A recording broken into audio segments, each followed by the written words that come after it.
Bakıda 5-ci dəfə Beynəlxalq STEM Azərbaycan festivalı keçirilib. 2021-ci ildən bəri keçirilən festivalda əsas məqsəd STEM əsaslı tədrisin təşkili, təhsil alanlar arasında 21-ci əsr bacarıqlarının inkişaf etdirilməsi, eləcə də yaradıcı təhsil alanların aşkara çıxarılmasıdır.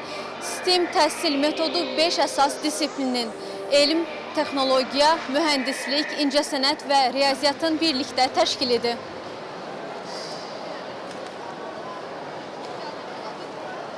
Festivalın keçirilməsində məqsəd həmçinin STEM əsaslı yanaşmanın tətbiqi ilə ətraf mühitin sağlamlaşdırılması, su ehtiyatlarından və alternativ enerji mənbələrindən səmərəli istifadəyə dair innovativ həll və layihələrin hazırlanmasının təşviq edilməsidir. Festivalda 18 yarış kateqoriyası üzrə 20-dən çox ölkədən minlərlə şagird, tələbə, mentor və ekspert iştirak edir. Yarış kateqoriyaları robototexnika, süni intellekt, bərpa olunan enerji, dron və peyk texnologiyaları, incəsənət, innovativ layihələr və mühəndislik sahələrini əhatə edir. İştirakçılar festivalda öz layihələrini təqdim ediblər.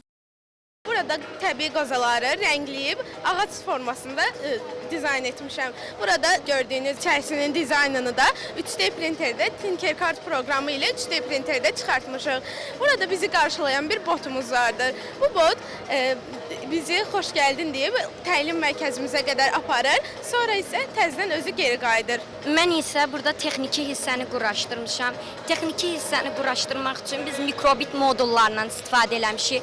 Qaz detektorumuzu, qaz detektor modulu, yəni MQ2 qaz modulu və mikrobit ilə kodlaşdırmışam Make-Code proqramında.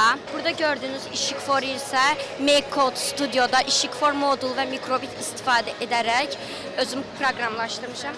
Və bizim zəlzələ detektorumuz var. Zəlzələ detektorumuzu isə qırmızı işıq sensoru, qırmızı işıq modulu və mikrobitin öz akselerasiya sensorundan istifadə edərək Make-Code Studiosu, Make-Code proqramında özümüz kodlaşdırmışıq. Komandamız SAF 2025-də Boat Racing kateqoriyası üzrə yarışır. Bundan əvvəl keçirilmiş Boat Racing üzrə Respublika turnirində də 3-cü yerə layiq görülmüşdük. Maketimizin elektronikası, elektronik speed controller ESC-lərdən, brushless motorlardan, brushless motorların belə deyək suya çox bir təhlükəsi yoxdur. ESC-lərimiz receiverimiz və transmitterdən istifadə etmişik. Receiverimiz transmitterdən gələn siqnalları qəbul edir. ESC-lər bu siqnalları motorlara ötürərək, necə deyim, speed controller, yəni sürət tənzimləməsi edir. Elektronika sisteminin yerləşdirilməsi, elektronikanın təhlükəsizliyi və s. yəni gəmimizi suyun üzərinə çıxarmağı tam hazır vəziyyətə gətirdik. Layihəmizin adı Ağıllı və Ekoloji Evdir. Layihəmizin məqsədi isə enerji səmərəliliyini və müasir texnologiyaların gündəlik həyatımızdakı tətbiqini nümayiş etdirməkdir.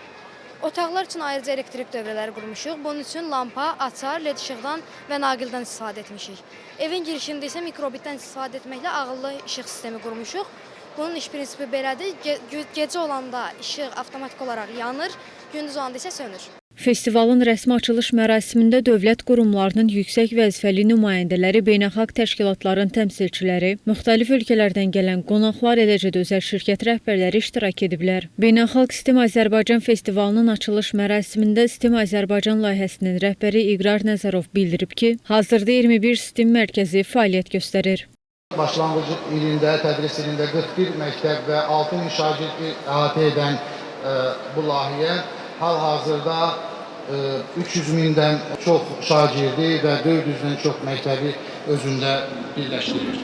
Biz Orta Asiya Respublikalarının Qazaxıstan, Özbəkistan və Qırğızstanda STEM layihələrinin təlimlərinə və eyni zamanda 2 STEM İnnovasiya Mərkəzinin qurulmasına nail olmuşuq. İqrar Nəzərov qeyd edib ki, 5 il ərzində 25 mindən çox iştirakçı festivalda qeydiyyatdan keçib. Onun sözlərinə görə ən çox qeydiyyat bu il olub. Həmçinin Qarabağ Universitetinin tələbələri də bu yarışa qoşulub. Elm və Təhsil naziri Emin Əmrullayevin sözlərinə görə birinci illə müqayisədə STEM layihəsinə cəlb edilən məktəblilərin sayı 50 dəfədən çox olub. Yaxşı xəbər yenə də ondan ibarətdir ki, bu artıq hansısa bir eksklüziv təşəbbüs deyil. Yəni Bakının 3 məktəbində və yaxud da böyük şəhərlərimizin 2 məktəbində fəaliyyət göstərən təşəbbüs deyil. Bu, təxminən 300 mindən artıq şagirdi əhatə edən, yəni Azərbaycan məktəblərinin 5də birini, 3-cü, 9-cu siniflərdə isə 4də birini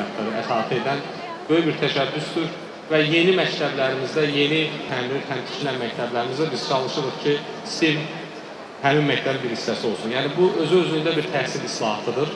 Sadəcə olaraq tədricən hər il genişlənməkdədir və inanıram ki, STEM artıq növbəti bizim 2027-2030-cu il strategiyamızda Azərbaycan təhsilinin əsas aparıcı məzmununa çevriləcək və biz buna layihə yox, Azərbaycan təhsilinin özü olaraq təqdim edə biləcəyik. Artıq o sayılara gəlib çata bilirik. Biz artıq növbəti tədris ilindən başlayaraq, çünki yenə də bizim işğaldan azad olunmuş ərazilərdə, yəni Qarabağ Universitetində bir qədər daha çox imkanlarımız var. Məhz STEM tədrisinin həm ayrı-ayrı fənlər üzrə müəllim hazırlığının, həm də özü-özlüyündə bir metodologiya olaraq, ayrıca bir ixtisas olaraq tədrisinin başlanmasını növbəti ildən bu prosesə başlayacağıq. Festivala ümumilikdə 5000-dən çox iştirakçı qeydiyyatdan keçib. Final mərhələsinə isə 1400-dən çox iştirakçı vəsiqə qazanıb. Onlardan 202-si 19 xarici ölkəni təmsil edir. Qeyd edək ki, Beynəlxalq STEM Azərbaycan festivalı 19 noyabr tarixinədək davam edəcək. Nuray Qədirli, Xaliq Babayev, APA TV.